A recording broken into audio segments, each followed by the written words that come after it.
Hi friends, welcome to story play Telugu YouTube channel. నా పేరు ప్రవీణ్. ఈ వీడియోలో నేను సలార్ మూవీని ఎక్స్ప్లెయిన్ చేయడం జరిగింది. స్టోరీ చాలా ఇంట్రెస్టింగ్ గా ఉంటుంది కాబట్టి మొత్తం వీడియోని చూడండి. నా ఎక్స్ప్లెనేషన్ మీకు నచ్చినట్లయితే ఛానల్ ని సబ్స్క్రైబ్ చేసుకోండి, అలాగే వీడియోని లైక్ చేసి సపోర్ట్ చేయండి. ఇక కథలోకి వెళ్తే, మూవీ స్టార్టింగ్ లో ప్రాణ స్నేహితులైన చిన్నప్పటి దేవాని వరదరాజు మన్నార్ని చూపిస్తారు. వరదరాజును తన స్టెప్ బ్రదర్ అయిన రుద్ర వరద ముక్కుకు ఉండే రింగ్ లాక్కొని ఇవ్వకుండా అవమానించి ఉంటాడు. దానికి దేవ కోపంతో గొడవ వద్దు అని చెప్పి వరద అన్న వినకుండా రుద్ర నువ్వు తిరిగి ఆ రింగును ఇవ్వాలంటే ఏం చేయాలో చెప్పు అంటాడు. అప్పుడు రుద్ర పక్కనే జరుగుతున్న కుస్తీ పోటీలో ఒక భారీ పైల్వాన్ని చూపించి అతన్ని పడేయమని చెప్తాడు. దానికి దేవ ఒక్క క్షణం కూడా ఆలోచించకుండా వెళ్లి పైల్వాన్ని కొడతాడు. పైల్వాన్ని పడేయటానికి, పైల్వాన్ని భయపెట్టడానికి పక్కనే ఉన్న పోల్కి వేలాడుతున్న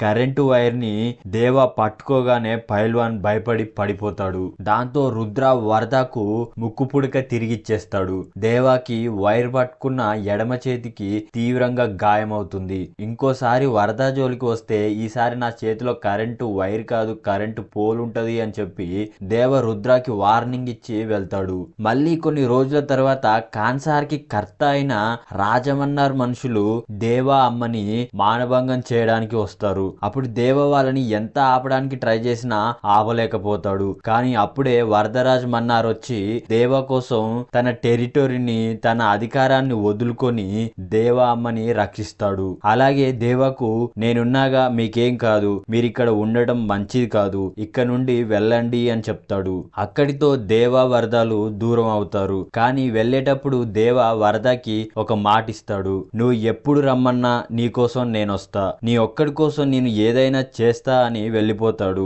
అప్పుడు వరదకి పక్కనే ఉన్న ఒక అతను ఒక కథ చెప్పి ఉంటాడు. దాంట్లో సుల్తాన్ తన సీక్రెట్స్ అన్ని ఒక్కడికి మాత్రమే చెప్పేవాడు. వాడు సుల్తాన్ కావాలన్నది తెచ్చిచ్చేవాడు, వద్దనుకున్నది అంతం చేసేవాడు. ఆ కథలో వాడి పేరే సలార్. ఇప్పుడు వరదరాజ మన్నార్కి కూడా దేవ ఒక సలార్ అన్నమాట. తర్వాత కథ 2017 లో మొదలవుతుంది. కృష్ణకాంత్ అనే ఒక బిజినెస్ మ్యాన్ కి కూతురైన ఆద్య అనే ఈ అమ్మాయి తన డాడీకి తెలవకుండా ఇండియాకి వస్తుంది. ఆద్య ఇండియాకి వస్తుంది అన్న విషయం కృష్ణకాంత్ ఎనిమీస్ కి తెలిసిపోతుంది. రాధారమ అనే ఈమె ఇండియాలో పొలిటికల్ పార్టీని రూలింగ్ చేస్తూ ఉంటుంది. కానీ రాధారమ పిచ్చిదానిలాగా ఎవరినో చంపేయాలి అని చెప్పి రివెంజ్ తీసుకోవాలి అని పగతో ఉంటుంది. రాజకీయ పనులన్నీ తన పని మనిషి ఓబులమ్మ చూసుకుంటూ ఉంటుంది. అయితే ఈ ఆద్య ఇండియాకి వస్తుంది అన్న విషయం తెలవగానే ఓబులమ్మ ఆద్యాని ఎత్తుకొచ్చేసేయండి, మిస్ అవ్వద్దు అని చెప్పి తన మనుషులని ఆద్య కోసం పంపిస్తుంది. ఈ కృష్ణకాంత్ తన కూతుర్ని కాపాడుకోవడానికి బిలాల్ అనే అతనికి కాల్ చేస్తాడు. నా కూతుర్ని ఇండియాలో ఇప్పుడు ఎవరు కాపాడలేరు, కానీ ఒక్కడు మాత్రం కాపాడగలడు. 7 సంవత్సరాల క్రితం నాకు ఇచ్చిన మాట మర్చిపోవద్దు అని చెప్పి చెప్తాడు. అప్పుడు వెంటనే బిలాల్ దేవాకి కాల్ చేస్తాడు. దేవా అస్సాంలో కోల్ మైన్స్ లో మెకానిక్ గా వర్క్ చేస్తూ ఉంటాడు. దేవా ఆ కృష్ణకాంత్ కూతురు ఆద్యని తన దగ్గరికి తీసుకురమ్మని బిలాల్ కి ప్లాన్ చెప్పగా బిలాల్ ఆద్యని తెలివిగా రాధారమ మనుషుల నుండి తప్పించి దేవ దగ్గరికి తీసుకొస్తాడు. అయితే ఈ రాధారమ మనుషులు ఆద్య కోసమే కాదు 7 ఏళ్ల నుండి దేవ కోసం కూడా వెతుకుతూ ఉంటారు. కానీ దేవ ఎక్కడ వీళ్లకు దొరకలేదు. ఇప్పుడు ఆద్యాని కాపాడడానికి ఆద్య ఎక్కడుంటే దేవ కూడా అక్కడే ఉంటాడు అని చెప్పి వెతకడం మొదలు పెడతారు. దేవ మా కోల్ మైన్స్ ఏరియాలో స్కూల్ నడిపిస్తూ ఉంటుంది. ఆద్యాని దియాగా పేరు మార్చి ఆ స్కూల్లోనే ఇంగ్లీష్ టీచర్ గా కొన్ని రోజులు ఉండేలాగా దేవ ప్లాన్ చేస్తాడు. అదే ప్లాన్ ప్రకారం ఆద్య అమ్మని కలిసి స్కూల్లో టీచర్ గా జాయిన్ అయిపోతుంది. దేవానేమో అమ్మ మాట వింటూ ఎవరు ఏమన్నా కోప్పడకుండా తానే తగ్గుతూ పిల్లలతో సరదాగా ఉంటూ ఉంటాడు. కానీ తను ఇలా ఉండేవాడు కాదు, కేవలం అమ్మ కోసమే ఇలా ఉంటుంటాడు. దేవాకి ఎప్పుడు కోపం వస్తుందో, ఏం చేస్తాడో, ఏమవుతుందో అని చెప్పి ప్రతిక్షణం దేవా విషయంలో అమ్మ భయపడుతూ ఉంటుంది. దేవా బండిలో గన్స్ ఉండడం కూడా చూపిస్తారు. పిల్లలతో దేవా క్రికెట్ ఆడుతున్నప్పుడు దేవాని ఒక పిల్లాడు నీకెవరు ఫ్రెండ్స్ లేరా, ఎప్పుడు మాతోనే ఆడతావు అని చెప్పి అంటాడు. దానికి దేవా తన ఫ్రెండ్ అయిన వరదరాజ్ మన్నార్ ని గుర్తు చేసుకొని బాధపడతాడు. దీన్ని బట్టి దేవా గతంలో ఏదో గట్టిగానే జరిగింది అని చెప్పి అర్థం అవుతుంది. తర్వాత ఇండియాలోని గుజరాత్ లో కొన్ని ట్రక్స్ దాంట్లో ఉన్న మెటీరియల్ జపాన్ కి తరలించమని ఓబులమ్మ అక్కడున్న తన మనిషి నాయక్ కి చెప్తుంది. అయితే ట్రక్లని పోలీసులు ఆపేస్తారు. ట్రక్స్ ఓపెన్ చేసి చూస్తే అందులో ఉన్న బాక్సులపై కాన్సార్ తాలూకు సీల్ ఉంటుంది. అది చూసిన వెంటనే పోలీసులు భయపడతారు. ఇండియా గవర్నమెంట్ ఆ ట్రక్స్ ని ఆపొద్దని చెప్పి ఆర్డర్ చేస్తుంది. ఆ సీల్ అంత పవర్ఫుల్ సార్ అని చెప్పి ఒక పోలీసు మరొక పోలీసుని అడిగితే అతను కాన్సర్ అనే సామ్రాజ్యం గురించి చెప్తూ వణికిపోతూ ఉంటాడు. ఇండియాలో ఆ సీల్ ఉన్న దేన్నైనా ఎవరు ఆపలేరు అని చెప్పి నాయక్ చెప్తాడు. ఆ సీల్ వేసిన బండ్లు నేపాల్ కి బయలుదేరుతాయి. తర్వాత రాధారామ మనుషులు ఆద్యాన్ని వెతుకుతున్న క్రమంలో కోల్ మైన్స్ లో వాళ్ళ మనుషుల ద్వారా ఆద్య కోల్ మైన్స్ లో ఉంది అన్న విషయం తెలిసిపోతుంది. అంతే, ఆద్యాన్ని తీసుకొని రావడానికి ఒక గ్యాంగ్ ని పంపిస్తారు. ఆ గ్యాంగ్ వచ్చి ఆద్యాని తీసుకొని వెళ్తూ ఉంటారు. అప్పుడు దేవా మళ్ళీ తన కోపాన్ని కంట్రోల్ చేసుకుంటాడు, కానీ వాళ్ళని ఆపడు. అప్పుడు దేవా అమ్మ అక్కడున్న అందరినీ బతిమలాడుతూ ఉంటుంది, ఆ అమ్మాయిని ఎవరైనా కాపాడండి అని చెప్పి. కానీ ఎవరు ముందుకు రారు, అందరూ భయపడుతూ ఉంటారు. ఆ అమ్మాయిని కాపాడగలిగేది ఒక్కరు మాత్రమే, అది నువ్వు మాత్రమే. నీ కొడుకుని పంపించు అని చెప్పి బిలాల్ చెప్తాడు. అమ్మకు వేరే దారి ఉండదు. వాళ్ళు ఆద్యాన్ని తీసుకెళ్లిపోతున్నారు. అలాగే ఆ గ్యాంగ్ దేవాని చంపడానికి కూడా వస్తున్నారు. అప్పుడు అమ్మ తను గీసిన గీతను తానే చెరిపేస్తుంది. వాళ్ళని నరికేయమని చెప్తుంది. అంతే, ఇక దేవ యాక్షన్ షురూ చేస్తాడు. పిడికిలి బిగించి కొడితే మనుషులు గాల్లో ఎగరాల్సిందే. దేవ మొత్తం వచ్చిన గ్యాంగ్ ని సిగరెట్ వెలిగించినంత ఈజీగా కొట్టేస్తాడు. ఆద్య షాక్ అయి చూస్తూ ఉంటుంది. తర్వాత ఈ విషయం తెలిసిన ఓబులమ్మ ఒక్క అమ్మాయిని తీసుకురమ్మంటే తీసుకురాలేకపోతున్నారు అని చెప్పి సీరియస్ అవుతుంది. ఇక్కడ దేవా అమ్మ బాధపడుతుంది. ఇన్నాళ్ళు ఎవరికంటా పడకుండా ఇక్కడ బ్రతుకుతున్నాం, ఇప్పుడు మళ్ళీ మేము ఎక్కడికి పోవాలి? నా కొడుకుని ఇలా చూడటం నాతోని కాదు అని చెప్పి బిలాల్ తో ఆద్యాన్ని తీసుకొని వేరే ఎక్కడికైనా వెళ్ళమని చెప్తుంది. ఆద్య వచ్చి దేవాకి తన అమ్మ అస్థికలు ఇచ్చి, ఇవి గంగలో కలపడానికే నేను ఇండియాకు వచ్చాను, ఇవి నువ్వు గంగలో కలిపి నాకు ఈ ఒక్క హెల్ప్ చేయని చెప్పి ఆద్య దేవాకి చెప్పి వెళ్ళిపోవడానికి రెడీ అవుతుంది. అయితే ఇక్కడ రాధారామ మనుషులు మళ్ళీ ఈసారి ఆద్యని అలాగే దేవాని పట్టుకోవడానికి ఈ కాన్సార్ వాళ్ళు వేసిన సీలున్న ట్రక్స్ లని ఆద్యాన్ని తీసుకురావడానికి పంపిస్తారు. ఇక్కడ ఆద్యాన్ని తీసుకొని బిలాల్ వెళ్ళిపోవడానికి రెడీగా ఉంటాడు.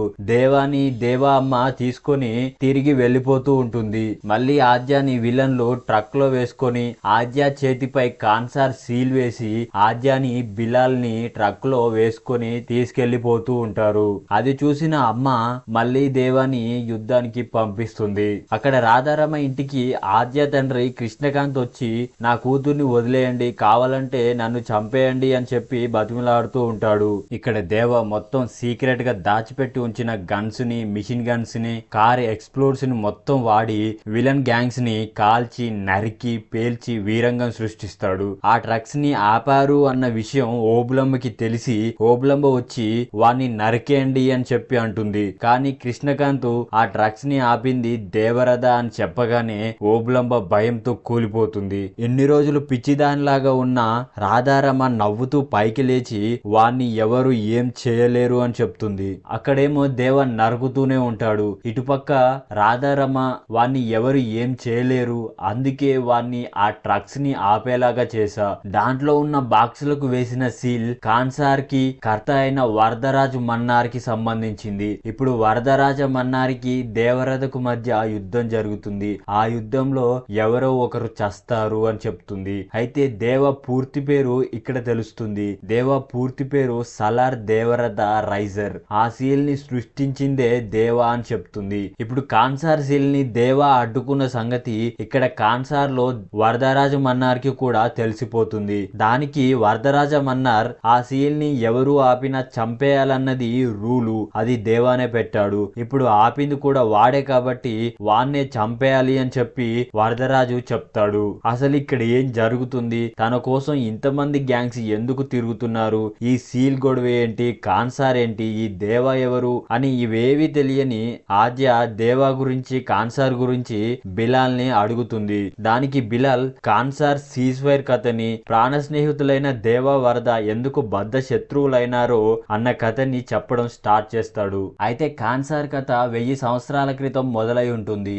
ఇక్కడ క్రూరమైన బందిపోట్లు ఉండేవారు. వాళ్ళంతా దోచుకున్నదంతా కాన్సార్ లో దాచుకునేవారు. ఉంటారు. అలా అడవి లాంటి కాన్సర్ సంపద పెరుగుతూ ఒక సామ్రాజ్యం అవుతుంది. ఇక్కడ 3 తెగలకు సంబంధించిన మనుషులు ఉంటారు. మొదటి తెగ మన్నార్ తెగ, రెండవది శౌర్యాంగ తెగ మరియు మూడవది గనియార్ తెగ. ఈ 3 తెగలకు అధిపతి శివమన్నార్. శివమన్నార్ కాన్సార్ సామ్రాజ్యాన్ని స్థాపించి దానికంటూ ఒక నిబంధన రాజ్యాంగాన్ని ఏర్పాటు చేసి ఉంటాడు. ఆ సామ్రాజ్యానికి 3 రకాల పాలకులు ఉంటారు. మొదటి రకం 61 మంది కాపర్లు, రెండవ రకం 8 మంది దొరలు, మూడో రకం కర్త అంటే రాజు. వాళ్ళ అధికారానికి గుర్తుగా వీళ్ళు కడియాలను ధరిస్తారు. 1 ఓటు ఉంటే కాపర్లు అవుతారు, కనీసం 3 ఓట్లు ఉంటే దొరవుతారు, అలాగే 15 ఓట్లు ఉంటే కర్త అవుతారు. అలా సామ్రాజ్యాన్ని స్థాపించిన శివమన్నార్ ఒక రోజు చనిపోతాడు. ఆ తర్వాత నిబంధన ప్రకారం కాన్సార్ కి కర్త అయ్యే అధికారం శౌర్యాంగ తెగకు నాయకుడైన దారా అనే అతనిది. కానీ శివమన్నార్ కొడుకైన రాజమన్నార్ తన నాన్న కుర్చీ కోసం కుట్ర పన్ని అరాచకంగా అడ్డుగా ఉన్న శౌర్యాంగ తెగలో ఉన్న జనాల్ని, ఆడాల్ని, చిన్నపిల్లల్ని అందరినీ ఘోరంగా చంపి ఒక తెగనే అంతం చేసి కాన్సార్ కి కర్త అవుతాడు. రాజమన్నార్ కర్త అయిన కొన్ని సంవత్సరాల తర్వాత 61 మంది కాపరులతో పాటు 8 మంది దొరల స్థానంలో గనియార్ తెగకు సంబంధించిన వాళ్ళను 5గురిని దొరలు చేస్తాడు. వాళ్ళు ఒకరు వాలి, 2 గురంగ్, 3 చూకి, 4 నారంగ్, 5 రంగా. మిగిలిన 3 దొరలు మన్నార్ తెగకు సంబంధించిన వాళ్ళు. వాళ్ళలో మొదటివాడు రాజమన్నార్ భార్యకు అన్నైన ఓం మరియు రెండవ వాడు రాజమన్నార్ మొదటి భార్య కొడుకైన రుద్ర మరియు మూడవ వాడు రాజమన్నార్ కూతురు రాధారమ్మకు భర్త అయిన భారవ్. ఈ 8 మందిని దొరలుగా చేస్తాడు. మరియు చివరిగా అసలు రాణి రాజమన్నార్ కూతురు రాధారమ్మ. రాధారమ్మ సెకండ్ రాజమన్నార్ లాగా ఉంటుంది. కాన్సార్ సామ్రాజ్యాన్ని చూసుకుంటూ ఉంటుంది. అయితే తర్వాత రాజమన్నార్ తను 25 సంవత్సరాలుగా ఇలాంటి వైలెంట్ పీపుల్స్ అందరినీ కంట్రోల్లో పెట్టుకుంది భయం వలన. కానీ ఈ రోజు ఆ భయం పోయే సందర్భాలు క్రియేట్ అవుతున్నాయి అని చెప్పి రాజమన్నార్ అదేంటో తెలుసుకోవడానికి కాన్సార్ నుండి నేను బయటికి వెళ్తున్నాను, నేను తిరిగి వచ్చే లోపల జాగ్రత్తగా చూసుకోవాల్సిన బాధ్యత నీదే రాధారమ అని చెప్పి కాన్సార్ బాధ్యతను రాధారమకు అప్పగిస్తాడు. అప్పుడు అల్లుడైన భారవ్ రాజమన్నార్తో వరదరాజు గురించి ఒక్కసారి ఆలోచించండి, అతన్ని మీరు క్షమిస్తే బాగుంటుంది అని చెప్పి చెప్తాడు. వరదరాజు మన్నార్ రాజమన్నార్ కి రెండవ భార్య కొడుకు. రాజమన్నార్ వరదరాజు చిన్నతనంలో దేవ అమ్మని దేవని కాపాడడానికి తన టెరిటోరీని అంటే తన చేతికున్న కడియాన్ని తీసి వేరేవాడికి ఇచ్చాడు కదా. అప్పటి నుండి రాజమన్నార్ వరదరాజమన్నార్ ని సరిగ్గా పట్టించుకోడన్నమాట. కానీ ఇప్పుడు భారవ్ గుర్తు చేయగానే రాజమన్నార్ కాపరిగా ఉన్న వరదరాజమన్నార్ ని దొరగా చేయాలనుకుంటాడు. దానికోసం 8 మంది దొరల్లో ఒకరైన రంగాని కుర్చీ నుంచి తప్పుకొని ఆ అధికారాన్ని వరదాకి ఇవ్వాలి అని చెప్పి నేను కాన్సార్ వదిలి వెళ్తున్నా, మళ్ళీ వచ్చాక వరద దొరవుతారు అని చెప్పి వెళ్తాడు. కానీ రంగాకి కుర్చీని వదులుకోవడం ఇష్టం లేదు, రుద్రాకి కూడా ఇష్టం ఉండదు. ఈ భారవ్ వచ్చి బలం ఉన్నోడిదే రాజ్యం, కొట్లాడుదాం, ఎవడు గెలిస్తే వాడిదే రాజ్యం, మన కాన్సార్ నిబంధనలు కూడా అలాగే రాశారు అని వరదాని చంపేద్దాం అనే ఐడియాని రంగా మరియు రుద్రాకి చెప్పి రెచ్చగొడతాడు. ఆల్రెడీ వరద అంటే పడని రుద్ర, రంగా, భారవులు కలిసి వరదాని చంపేయడానికి అటాక్ చేస్తారు. చివరగా చంపే టైంలో నిబంధన గంట మోగుతుంది. అది రాధారమ్మ వలన. ఎందుకు నన్ను ఆపావు అని చెప్పి రుద్ర రాధారమ్మని అడుగుతాడు. దానికి రాజమన్నార్ వచ్చేంత వరకు ఇక్కడ ఎలాంటి హింస జరగకూడదు, అందుకే ఇలా చేశా అని చెప్పి ఇప్పటి నుండి ఇక్కడ సీజ్ ఫైర్ అమలు చేస్తున్నా అని చెప్పి చెప్తుంది. సీజ్ ఫైర్ అంటే ఆ పీరియడ్ ఆఫ్ టైమ్ లో ఎలాంటి హింసకు పాల్పడొద్దని రూల్ అన్నమాట. కానీ రుద్ర వెనకాల నుంచి భారవ్ మళ్ళీ నిబంధన పేరు చెప్పి ప్రేరేపిస్తాడు. దానితో రుద్ర నిబంధనలో దొరలు కర్తను కూడా ఎదిరించవచ్చు అని ఉంది, కాబట్టి నేను సీజ్ ఫైర్ ఎత్తేయడానికి ప్రకటిస్తున్నా అని చెప్పి అంటాడు. సీజ్ ఫైర్ ఎత్తేయాలా లేదా ఉంచాలా అన్నదానికి ఒక 9 రోజుల తర్వాత ఓటింగ్ పద్ధతి ద్వారా నిర్ణయించబడుతుంది అని చెప్పి నిర్ణయిస్తారు. ఈ 9 రోజులు ఎలాంటి హింసకు పాల్పడకూడదు ఉండకూడదు అని చెప్పి రూలు. 9 రోజులు అయిపోయాయి అంటే సీజ్ ఫైర్ ఎత్తేస్తే మొత్తం వైలెన్సే ఉంటది. ఇంకా దానికోసం రుద్ర మరియు మిగతా దొరలంతా తమ ఆర్మీలను ఫామ్ చేసుకుంటూ ఉంటారు. వేర్వేరు దేశాల నుండి వెపన్స్ ని ఆర్మీస్ ని తెచ్చుకొని బలంగా తయారవుతారు. అప్పుడు వరదరాజం అన్నారు తమ్ముడు బాచి వచ్చి మనం ఎంత మందిని తెచ్చుకుంటున్నాం, మన ఆర్మీ ఎక్కడుంది అన్నా అని చెప్పి వరదరాజుని అడుగుతాడు. అప్పుడు వరదరాజు గుజరాత్ లో ఉన్న దేవా దగ్గరికి వస్తాడు. దేవా వరద చాలా ఏళ్ల తర్వాత కలవడంతో ఇద్దరు ఎమోషనల్ అవుతారు. కానీ వరద దేవాని నాతో వస్తావా అని చెప్పడానికి ఆలోచిస్తూ ఉంటాడు. అది దేవాకి అర్థం అవుతుంది. అమ్మకి చెప్పి వస్తా అని చెప్పి దేవా అంటాడు. అమ్మ ఏమో ఫస్ట్ దేవాని పంపించకూడదు అనుకుంటుంది. కానీ తనని ఆపదలో ఉన్నప్పుడు వరద సేవ్ చేసిన సంఘటన గుర్తుకు వచ్చి దేవాని వెళ్ళరా అని చెప్పి చెప్తుంది. అంతే ఇంకా వరద 1 మ్యాన్ ఆర్మీని తీసుకొని కాన్సార్ లోకి ఎంటర్ అవుతాడు. అయితే కాన్సార్ లో ఈ వైలెన్స్ కుర్చీల కోసం యుద్ధాలు మాత్రమే కాకుండా ఇంకో దారుణం కూడా ఉంటుంది. అది మహర్ అనే ఏరియాలో మొత్తం చిన్న పిల్లల నుంచి ముసలి వాళ్ళ దాకా ఆడాలు మాత్రమే ఉండేలా వాళ్ళని ఒక పంజరంలో వేసినట్టుగా ఇక్కడ వేసి కాన్సార్ అధికారులు అక్కడున్న అమ్మాయిల నుంచి వాళ్ళకి నచ్చిన అమ్మాయిని తీసుకెళ్లి దారుణంగా అనుభవిస్తూ ఉంటారు. అక్కడ ఆడవాళ్ళు అంతా కాటేరమ్మ అని వాళ్ళ దేవతని మొక్కుతారు. కానీ ఎంత మొక్కినా ఈ పడవబడ్డ నేలలోకి కాటేరమ్మ రాదు అని చెప్పి చిన్నపిల్లలకి పెద్దోళ్ళు చెప్తూ బాధపడుతూ ఉంటారు. తర్వాత కాన్సార్ లోకి ఎంటర్ అయిన దేవాను చూసి వరద మనుషులు ఈ ఒక్కడిని తీసుకొని వచ్చాడేంటి అని చెప్పి అనుకుంటారు. అలాగే దొరలంతా ఆ ఒక్కడు మనల్ని చేస్తాడు అని చెప్పి తీసిపడేస్తారు. కానీ రుద్రారంగా వరదని సీజ్ ఫైర్ అయిపోయాక ఎలాగో చంపేస్తాం, అయితే సీజ్ ఫైర్ అయిపోయే లోపు వాడికి నిద్ర పట్టకుండా చెయ్యండి అని చెప్పి దొరల్లో ఒకడైన నారంగ్ కొడుకైన విష్ణుకి చెప్తారు. నారంగ్ తన తర్వాత తన ప్లేస్ లో విష్ణుని దొరగా చేయాలి అని చెప్పి ప్లాన్ చేస్తూ ఉంటాడు. రుద్ర చెప్పినట్లే విష్ణు వరదని నానా రకాలుగా ఇబ్బంది పెడుతూ ఉంటాడు. అవమానకరమైన మాటలు మాట్లాడుతూ ఉంటాడు. విష్ణు వరదని అవమానించిన ప్రతిసారి దేవా విష్ణుని అతని గ్యాంగ్ ని కొట్టడానికి వెళ్తుంటాడు. కానీ వరద దేవాని ఆపుతూ ఉంటాడు. తర్వాత వరద నారంగిని కలిసి నీ కొడుకు ఇలా ప్రవర్తిస్తున్నాడు అని చెప్పినప్పుడు నారంగ్ నీ తలకోసి ఇచ్చి వెళ్ళిపో అని చెప్పి మాట్లాడతాడు. అప్పుడు కూడా దేవాని వరద ఆపుతాడు. ఇంకా ఎన్నిసార్లు ఆపుతావురా అని చెప్పి దేవా కోపంగా ఉంటాడు. తర్వాత రాత్రి మందు తాగిన వరద దేవాతో నాకు చాలా భయంగా ఉందిరా, నాకేమవుతుందో అని కాదు నా తమ్ముడు బాషీకి ఏమవుతుందో అని చెప్పి వాణ్ణి నువ్వే చూసుకోవాలి అని దేవాకి చెప్పి ఎమోషనల్ అవుతాడు. ఇక్కడ తానే కర్త అవటానికి రాజమన్నార్ని ఎదిరించడానికి కాపరులను మొత్తం తన వైపు మలుచుకునే పనిలో రుద్ర ఉంటాడు. అయితే ఎప్పటిలాగే విష్ణు మహారాణి ఏరియాకి వచ్చి అక్కడ అమ్మాయిలని సెలెక్ట్ చేసుకుంటూ ఉంటాడు. అప్పుడు అక్కడికి వరద తన మనుషులతో పాటు వచ్చి విష్ణు మనుషులు చెప్పినట్లు చేతులు కట్టుకొని నోరు మూసుకొని నిల్చోవాలి. అక్కడికి దేవా కూడా వస్తాడు. విష్ణు ఒక కైట్ ని పైకి ఎగరేసి ఆ కైటు పైకి వెళ్ళాక దాని దారం కట్ చేస్తాడు. అప్పుడు ఆ కైటు ఏ ఇంటిపై పడితే ఆ ఇంట్లోంచి ఎవరో ఒక అమ్మాయి ఇతని దగ్గరికి రావాల్సిందే. ఆ కైటు పడ్డ ఇంట్లో ఉన్న అమ్మాయిలు ఏడుస్తూ ఉంటారు. వాళ్ళ అమ్మ మీలో ఎవరు పోయినా ప్రాణం పోయినట్లే నాకు అని చెప్పి నువ్వే కాపాడాలి కాటేరమ్మ అని చెప్పి ఏడుస్తూ ఉంటుంది. అప్పుడు అందులో ఒక చిన్నపిల్ల నేను పోతా అని చెప్పి బయటికి విష్ణు దగ్గరికి వచ్చేస్తుంది. ఇదంతా చూస్తున్న దేవాకి ఇక్కడేం జరుగుతున్నది అనేది అర్థమయ్యి దేవా ఫుల్ కోపంతో మొత్తం విష్ణు మనుషులని గొడ్డలతో నరికేస్తాడు. అప్పుడు వరద దేవాని ఆపడు. వరద కళ్ళు మూసుకొని అక్కడే నిల్చొని ఉంటాడు. అక్కడ ఆడవాళ్ళందరికీ తమను కాపాడడానికి కాటేరమ్మ రాలేదు కానీ బదులుగా కొడుకును పంపించింది అని చెప్పి సంతోషంతో ఎమోషనల్ అవుతారు. అలా విష్ణుని దేవా చంపేస్తాడు. సీజ్ ఫైర్ లో ఉన్నప్పుడు ఎలాంటి హింసకు పాల్పడొద్దని రూలు ఉన్నా దేవా దాన్ని బ్రేక్ చేయడం వలన రాధారమ వరదను దేవాను మిగతా వాళ్ళ మనుషులందరినీ జైల్లో బంధిస్తుంది. విష్ణుని దేవా చంపడంతో కాన్సర్ దొరలంతా షాక్ తింటారు. విష్ణు తండ్రి దొరైన నారంగ్ కొడుకు చావుకు రివెంజ్ తీసుకోవాలనుకుంటాడు.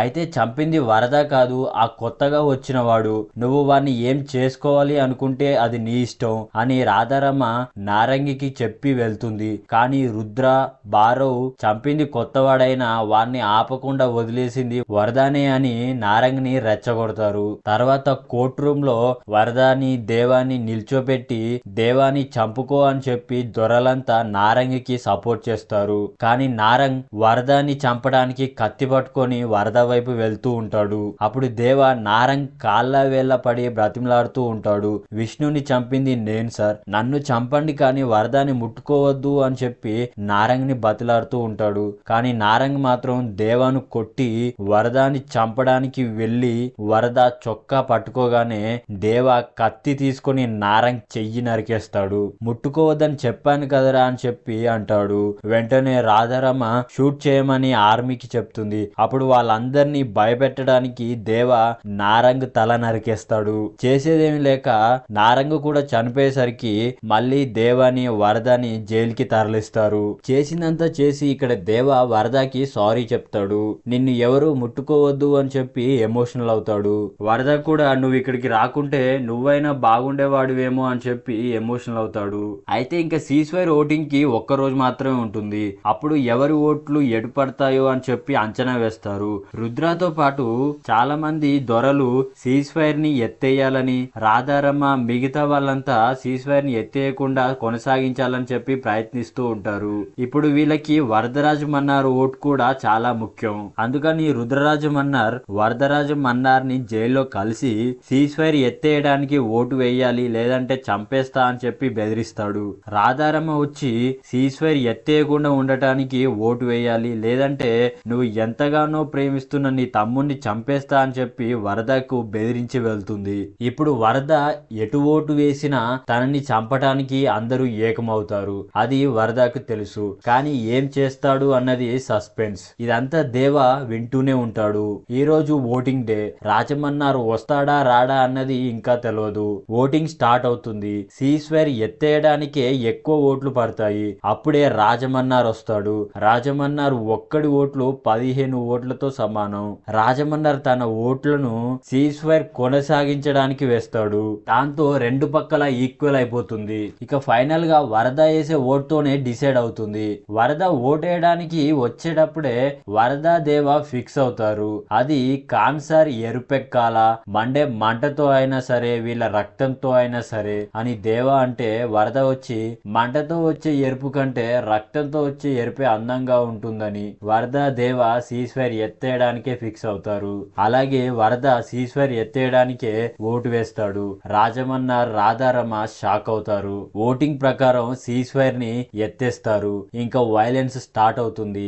వరదను చంపడానికి ఎదురు చూస్తున్న రంగా 100 మంది మగాళ్లకు పైగా డ్రగ్స్ ఇచ్చి పిచ్చోళ్లలాగా తయారు చేస్తాడు. వాళ్ళు వేట కుక్కల్లాగా కొరుక్కొని తిని చంపేంత క్రూరంగా ఉంటారు. వరద తమ్ముణ్ణి మనుషుల్ని దేవాని జైల్లో చంపడానికి కత్తులు నూరుతూ ఉంటారు. కానీ దేవ మాత్రం సాలిడ్ గా ఫియర్లెస్ గా వెళ్లి పక్కన టాటూ వేయించుకుంటాడు. అప్పుడు వేయించుకున్న ఆ టాటూయే తర్వాత కాన్సార్ కి సీల్ బ్రాండ్ అవుతుంది.